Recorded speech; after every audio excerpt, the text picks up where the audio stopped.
Thanks again for joining. Good evening. This is our third instalment of our new webinar series.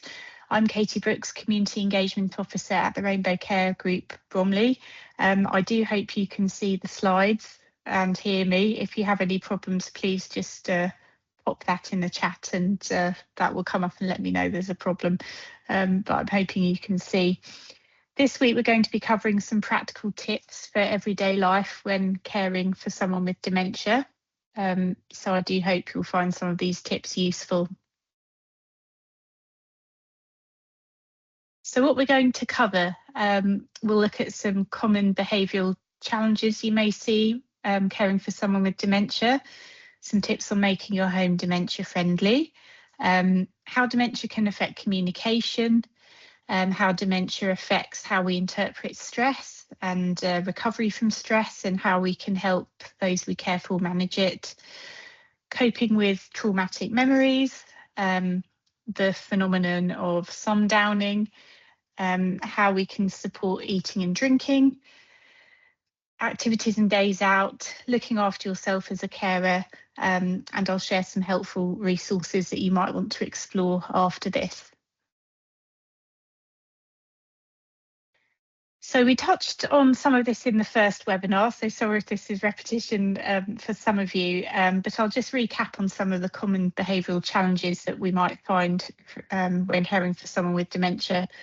So we might see repetitive actions, so this could be asking the same questions, hoarding or repeating tasks, restlessness and agitation.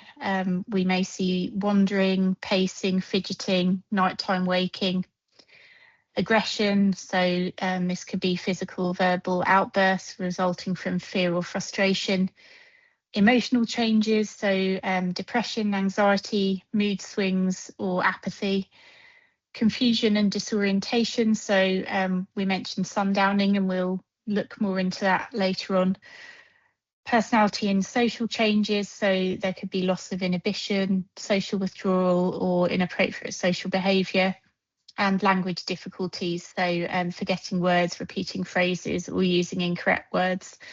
And it can be really helpful for us when caring for someone with dementia to reframe how we interpret behaviour that we see as challenging, because dementia can remove a person's ability to explain how they're feeling. Challenging behaviour often has a simple root to it, such as pain, hunger, boredom, needing to go to the loo or sensory overload. So it's helpful to think about what could be behind some of the behaviour that we're seeing. And some broad tips on managing some of these changes. So as I just mentioned, thinking about some of the triggers, could be pain, infection, environmental stresses. So just do a bit of a process of elimination for what could be causing some of the behaviours, and addressing the anxiety or fear behind what's being said rather than the facts that are being said, because the words being said may not really reflect the intention. Thinking about safety, so we could ensure that loved ones have ID on them, an identity bracelet, make sure that the house is secure to prevent wandering and remove any dangerous items. Keeping a routine can be very important in reducing confusion. So we must try to do that, and also breaking up tasks into manageable chunks can be really beneficial. And staying calm, so using gentle, sometimes non-verbal communication, speaking in a calm voice, and giving the person extra time to speak and respond. And also adjusting our own expectations over time. So what somebody may have been able to do last year or even last month, that, you know, it changes. So if we adjust our expectations, it helps to reduce frustration and to protect the relationship with those we're caring for. So looking at some simple tips for making your home dementia friendly. Lighting and visibility is very important, so using bright even lighting to reduce any shadows or dark corners, adding night lights in key places, bedrooms, hallways, bathrooms, using contrasting colours for important items like toilet seats, handrails, plates, cutlery, so they're really easy to see. Clear and familiar spaces, reducing clutter and anything that you can to reduce the risk of falls, keeping furniture in familiar places and avoiding moving too many things around in the home, and keeping everyday items like glasses, a TV remote in the same place as far as any of us are able to do that. Orientation and reminders, so it can be helpful to have large clocks and calendars to help with awareness of the time and date. Labelling doors or cupboards with words or pictures can really help, and displaying familiar photographs or objects can help a person to recognise and feel familiar in their surroundings. With safety and independence, we can remove any loose rugs or cables or trip hazards, installing grab rails in bathrooms or near steps. And there are a number of helpful tools that can be considered, like kettle tippers, automatic lights, or medication organisers that can support independence. So next, I want to move on to communication and how it's affected by dementia. So with any luck, a short video from Dementia Carers Count will play in a second to help set the scene.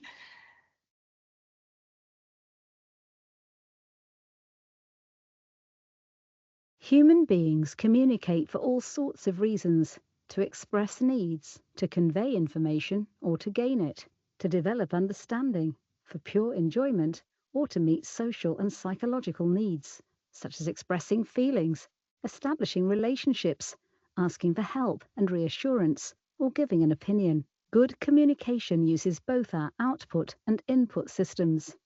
Our output, or expressive system, involves our ability to speak, sign, gesture, use body language, and write or type. It relies on other abilities, such as the organisation of our thoughts, our ability to recall words and put them into sentences, as well as the muscles needed to speak and to write or type. Our input, or receptive system, involves our ability to understand the speech, sign, gestures, and body language of others, as well as our ability to read or understand symbols. The input system relies on us hearing words and understanding the meaning behind them. This system also stores our ability to know how and when to use an item, such as when a fork might be better than a spoon, or why a dog might live in a house but not a fox. Dementia can affect all of these abilities and make communication a struggle. It's important to remember communication needs to be enjoyable and not just a means to an end. It's important to make time for chatter and not just to communicate about needs.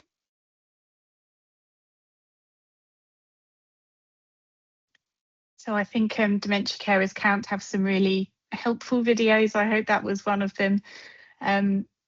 And here we've got some things you might notice if someone you're caring for is struggling with communicating. So you might see repeating questions, stories, or information, drifting from the topic or changing the subject, talking about the past frequently, saying things that aren't true, difficulty starting and maintaining conversations, struggling to think of the names of people, places, or objects, forgetting the train of thought mid-sentence, withdrawing from conversation and not participating, trouble following when trying to converse in groups, difficulty following TV programmes, swearing in a way that's out of character and becoming frustrated and agitated. So sometimes people with dementia have difficulty saying what they want to say in socially appropriate ways, and they might struggle to interact with others.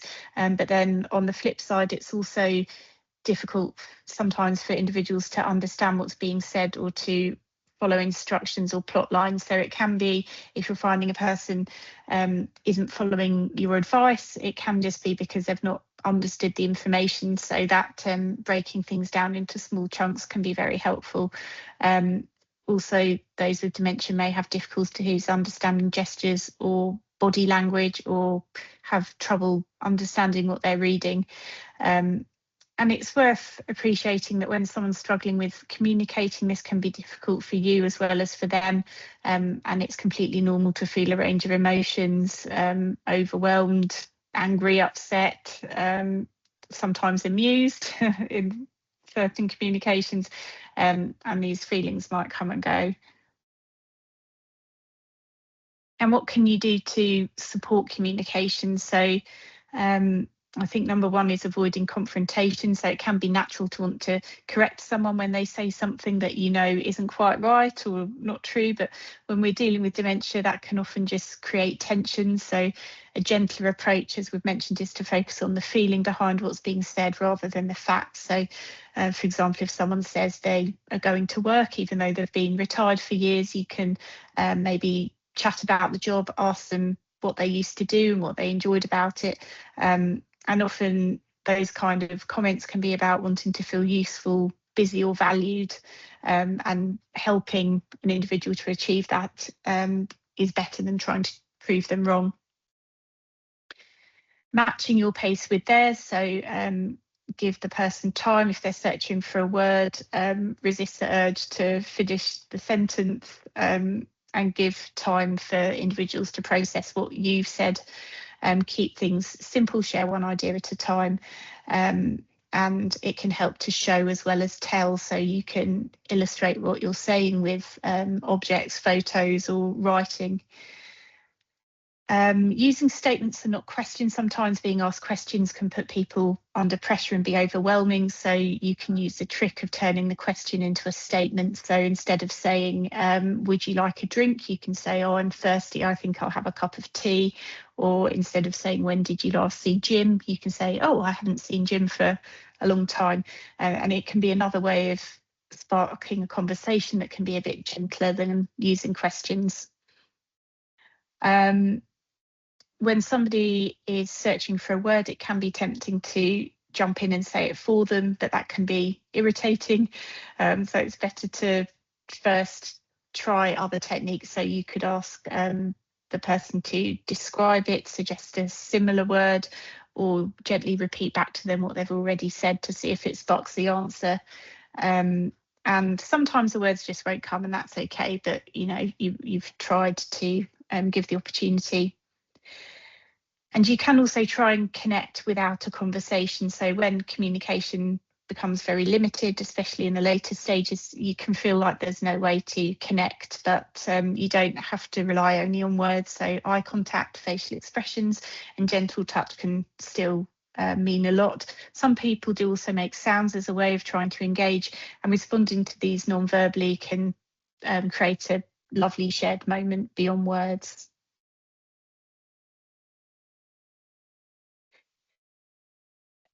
Now thinking about dealing with stress, I've got another video from Dementia Carers Count. So this explains how people with dementia may find it takes longer to regain calm after periods of stress, and what you can do to help.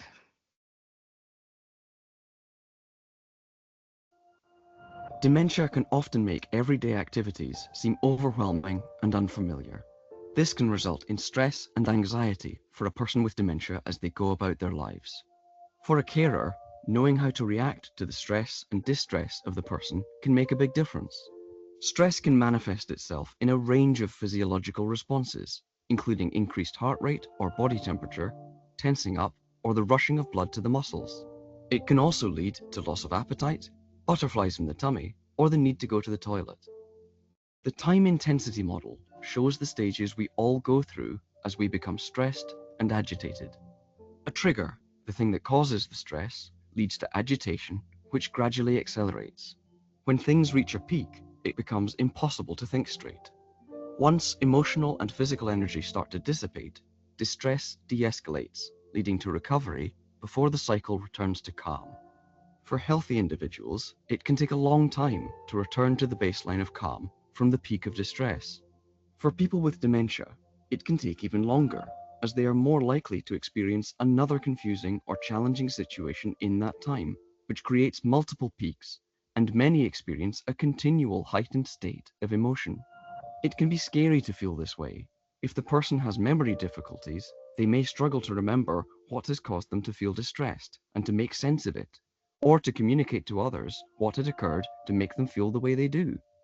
There are things you can do to help the person with dementia deal with stressful situations. Try not to tell the person to calm down, as this is almost impossible at the peak of distress. Instead, listen, try to be empathetic, supportive, and inquisitive. Ask how they're feeling. If you are approaching someone in distress, make sure they can see and hear you before moving too close or touching the person. It is important to know what they are comforted by. This will be different for everybody.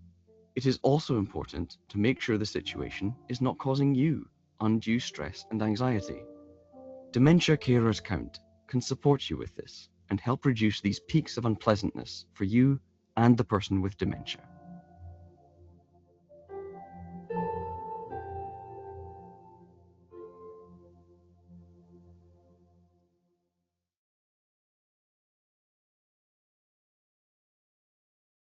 So another great video there. And Angelina, I've just seen your note. I will share the links to the videos after this session too, because they're great to watch back. So some good tips there. And along similar lines, coping with traumatic memories. Sometimes when a person with dementia talks about the past, memories can include difficult or upsetting experiences. And for some people, it can go further than remembering these experiences. It can really feel like the event is happening right now.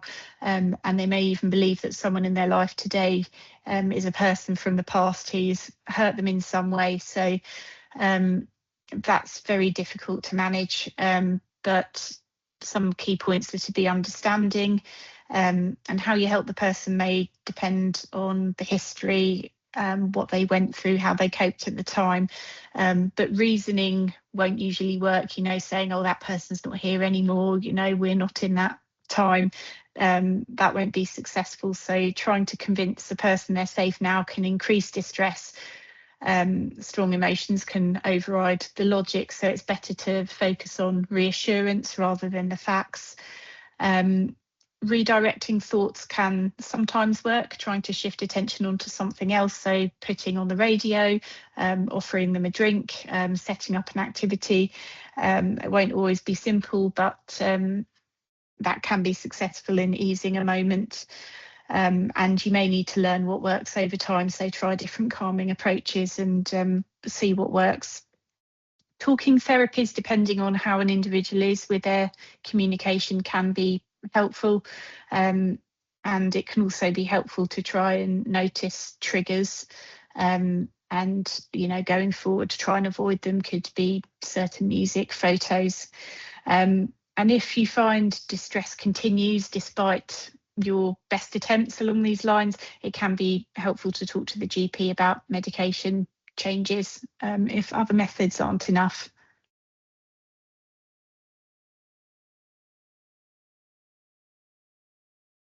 So looking at sundowning. Sundowning is a phenomenon in people with dementia, and most commonly Alzheimer's.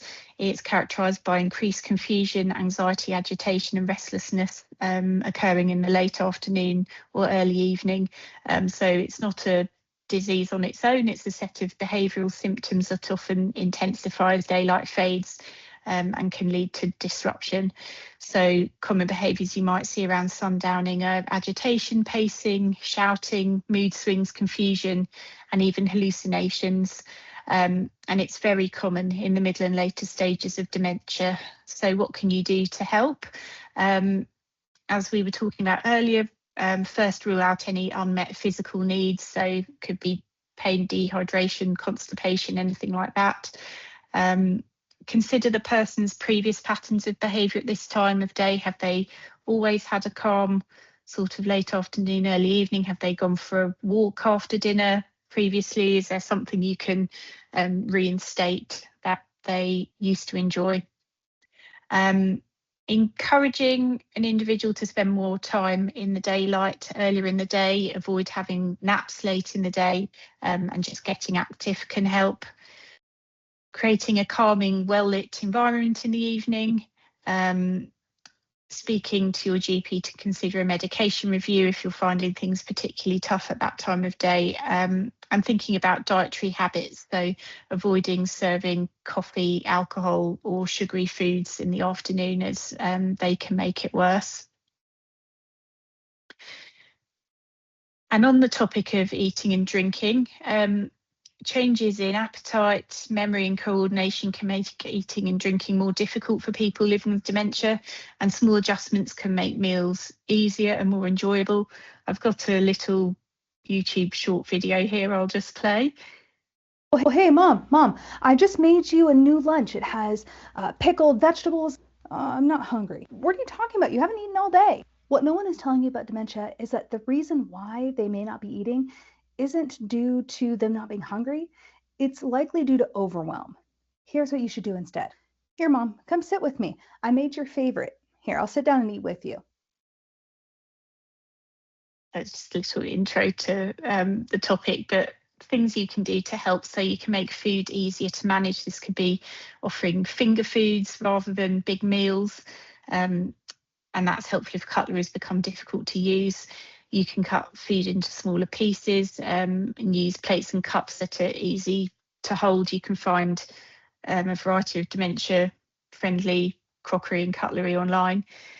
Creating a calm mealtime environment, so avoiding any particularly loud noises, television, having the radio on too loud, anything that's going to distract from the meal. Keeping the table clear and uncluttered, and trying to eat at the same time each day to build a routine.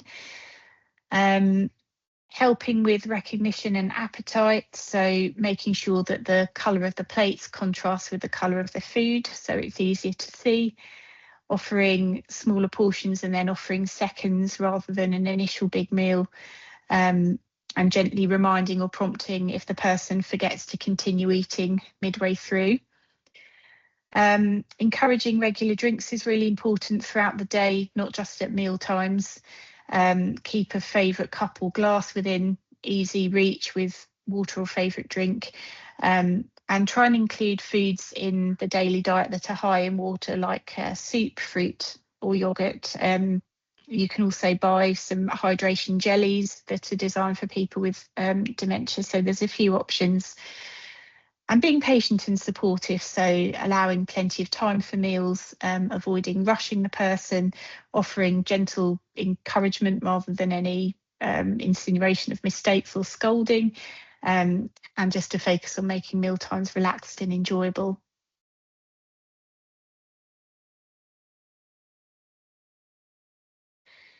So thinking about activities that can be successful for people with dementia, cognitive stimulation therapy has been proven to slow the progression of cognitive decline and improve memory, thinking skills and quality of life in people with mild to moderate dementia, and the impact can be as effective as some standard dementia medications. So a lot of the activities on the screen here would fall under cognitive stimulation therapy. So it's really important to avoid, it's very difficult, but a lot of time can end up being spent in front of the TV or not really engaged in something that's getting the mind going. So providing activities that will boost mental, social and emotional well-being is really powerful. So here we've got a few ideas around sensory, so you could have a rummage box, even just creating a box of buttons or clips or little small items to fiddle with. Kinetic sand, exploring smells, anything to get the senses going. Arts and crafts, at our club we do a lot of colouring, water painting, scrapbooking, that can be very enjoyable. Music, said that music kind of lives in a part of the brain that dementia doesn't affect, so we find members who may have lost a lot of speech can still sing along all the words to favourite songs, so music is a real powerful tool. So you can do sing-alongs, karaoke, dancing, even playing simple instruments, say maracas, tambourines, that kind of thing. Physical activities, even if mobility is a challenge, there's lots of seated exercises you can do, and YouTube is a great resource if you search for seated Tai Chi or seated yoga. There's lots of free things to look at there, as well as walking. And for strength and balance, you could look at using some of the stretchy bands you can get, or small weights to build strength. Cognitive activities, so puzzles. There's a great website called Relish, which sells lots of things that are suitable for people with dementia, but one of those things is puzzles, which are not too many pieces, but the picture on the puzzle, isn't for a child, it's a grown-ups puzzle. They also sell some of the water painting books. They have free advice on crafts and activities to do, so I recommend Relish. Simple games, then reminiscence, that's a very powerful tool. So you could look through photo albums together, just simply talking about the past and asking questions can be very therapeutic, or perhaps working together on a life story book with photos and stories. Just some ideas. And days out, I think in the last few years, the world has come some way in trying to be a bit more dementia friendly. Now, we live very close to central London, and now over 100 of the cultural venues have signed up for the dementia friendly venues charter. So that means that they might offer dementia friendly activities or tours, or at least have dementia friendly volunteers and resources. So some of those places include the V&A, the Museum of London Docklands, Museum of Croydon, Museum of London, the RAF Museum London. So it's worth doing some research into those. But no need to schlep all the way up to London to do something nice. So visiting places that have had meaning. A lot of cinemas or theatres now offer relaxed performances, so that's still an option. Just popping to the local pub or shops will spark some familiarity and just be good to get out of the house. Thinking about music, there are lots of choirs locally. There's one dementia friendly in Bromley called the Memory Singers, for example, so they can be really great. You could join a local exercise group for walking, or something that's not too arduous but a good opportunity to get moving and socialise. There's lots of dementia cafes in Bromley, so in the last webinar I'll share the link to that. We had I think there were over 20 in the borough, so lots of free cafes you can attend. Zoos, anything with animals, local farms. We're lucky to have quite a lot on our doorstep, as well as parks, woodlands and gardens. So getting outside, getting fresh air, getting moving. And also even holidays. There's a company called Dementia Adventure, which specialises in catering for small groups, where you can travel with someone with dementia and the carer and have it all tailored for you. So they're great. And I shared this slide in our first webinar, but I'll share it again. But looking after yourself as a carer is as if not more important than the steps you're taking to target the individual. So caring is very emotionally and physically demanding. It takes a lot of time, energy and emotional strength. So it's normal for you to feel tired, frustrated, sad or overwhelmed at times. And needing help is not a failure. We see a lot of people feel like seeking help is an admission of failure, or a sign they can't cope. That's just not true. And dementia is a condition that usually needs a team approach. And on our last webinar we covered a lot of information on some of the support that is available in Bromley and Orpington, so have a look at that. Your well-being affects the person you're caring for's well-being. If you're exhausted and stressed, it can affect your patients, communication, decision making. So if you take time to look after yourself, it helps you to look after them better. taking breaks can help you cope long term. So regular breaks, even small ones, can help prevent burnout. So you could use respite services at care homes. You could use a day service like ours at the Rainbow Care Group, or seek support from family and friends, and that can make a big difference. Practical and emotional support can help you feel less isolated and more confident. So there are carers cafes in the Bromley borough where you can meet other people in a similar boat, professional advice or community services. So it's worth seeking out that support. And there are so many families on similar journeys. The support is there, and connecting with others can just reduce that feeling that you're carrying everything on your own.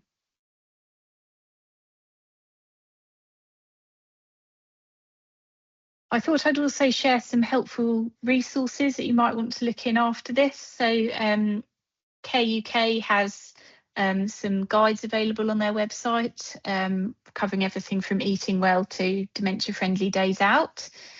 The Alzheimer's Society publish a bi-monthly magazine, as well as guides and help sheets, so that's worth having a look at. Dementia UK has lots of helpful leaflets, videos and newsletters. I noticed they're doing a Free Wills for March campaign with one of their partners, so that's a great free tool. And also Age UK have some very useful guides, so how to make your home dementia friendly, living well with dementia. All of these websites are kind of a treasure trove of information, and some of them you can order print copies of the publications if you find that easier to digest.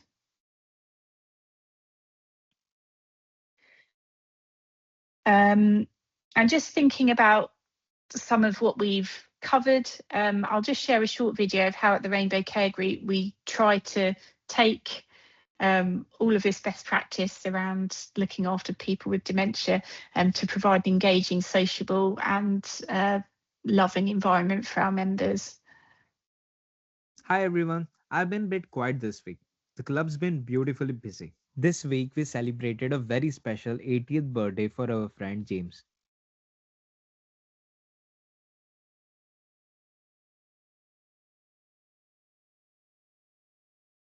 We started his big day with our reminiscence newspaper, just to wake the brain up, followed by a competitive game of sandbag targets.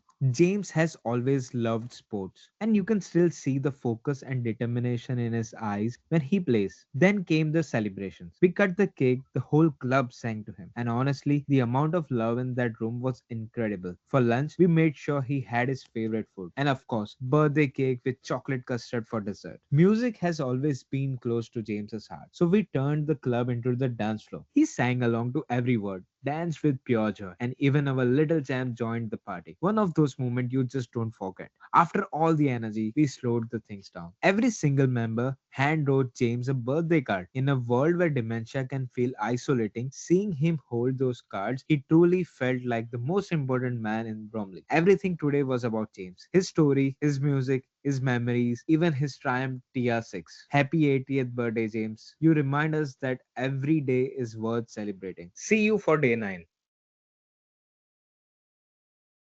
Love that birthday video. So next week's webinar is going to cover a look inside the Rainbow Care Group. So we'll provide more videos and a bit more information about how we run.